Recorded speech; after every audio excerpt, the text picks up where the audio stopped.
Happy New Year, everybody! In a few hours, we are going to celebrate a brand new year.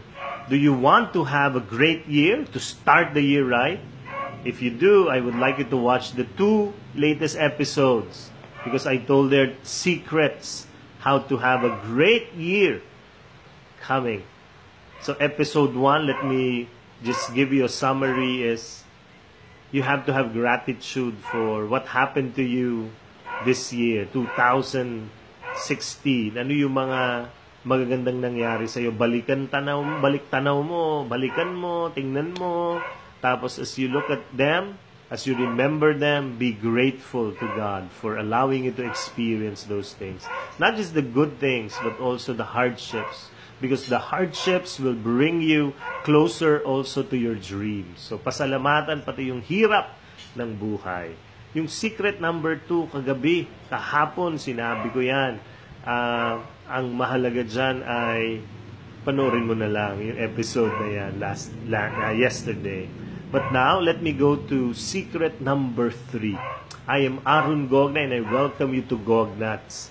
Secret number 3, siguro pwede niyong sabihin, ay, dapat gawin mo yung pangarap mo. You have to act on it. I know you've heard that a lot already at kahit ikaw alam mo na yan na dapat mong gawin yan. So, yun ang gawin mo. Pero hindi yun ang secret number 3 ko. Iba ang sa akin. Secret number 3, yes, you act on it, but please do not do it alone. Kung meron kang malaking pangarap, maniwala ka, mahirap gawin mag-isa yan. Kailangan mo ng iba. Let me tell you a story. Merong isang driver. Nagmamaneho siya ng kotse niya. Ano siya, yung talagang driving lang sa lalawigan. Yung sa paligid niya, may mga tanim, ganyan, pananim, mga drive siya. Tapos mamaya, parang nadulas yung kotse niya kasi madulas yung lugar, yung kalye. Biglang nahulog siya dun sa isang taniman. Tapos panay putik yung paligid. Hindi niya maatras mag-isa yung kotse. So, lumabas siya, tapos kamot siya ng ulo. Sabi niya, naku, kailangan kong mahila to. Paano kung mahihila to? Tumitingin siya, wala namang tao. Tapos biglang nakita niya, may palapit na isang mama. Siguro yung isa sa mga farmers dyan, magsasaka. Merong bit-bit na kabayo, na matanda yung kabayo. Tapos sabi niya ganyan, Kuya, pwede bang humingi ng tulong? Kailangan kong alisin yung sasakyan ko dito sa pagkakalubog dito sa pananim na ito. Sabi nung kuya sa kanya, tutulungan kita, ito ang aking kabayo. Tapos nung tinignan niya, sabi niya, hala, parang yung kabayo matanda na, tapos parang hindi rin makakita. Parang bulag. Excuse me, parang ganun. So sabi niya ganyan, di bali, sige. So, pinayagan niya, tapos may tali. Tapos tinali dun sa kabayo yung kotse.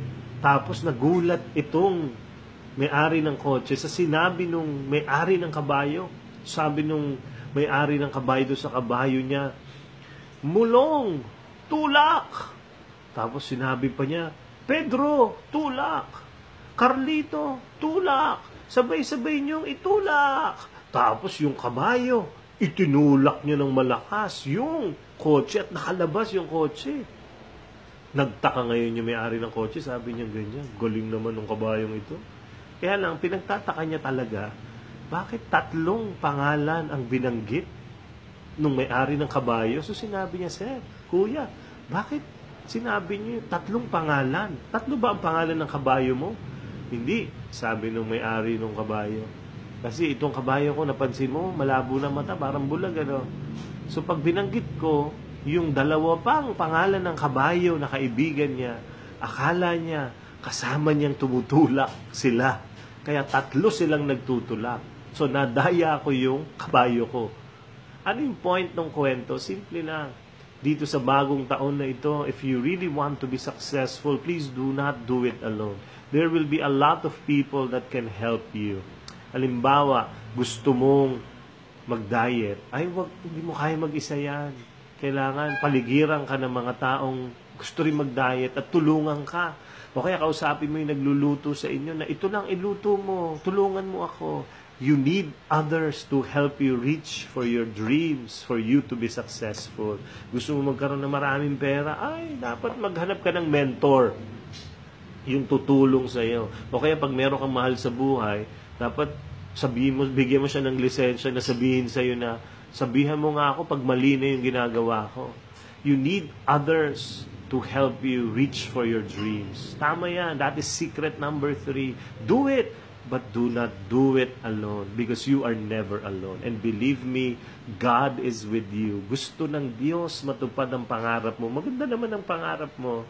Kaya tutulungan ka niya. Humingi ka lang ng tulong para maging maganda ang iyong bagong taon. That is secret number 3. If you like this episode, I would like you to share this to your friends. Lalo na yung mga kaibigan mong feeling mo, kailangan makarinig nito. I-share mo ito sa kanila. Let also Gognuts be a habit for you. Daily, panuorin mo siya. Ako rin, I will commit to shoot daily for you.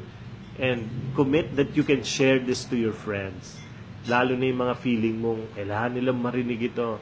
Share it to them and you will never know that you will be a blessing to them. How God will reach out and touch their lives.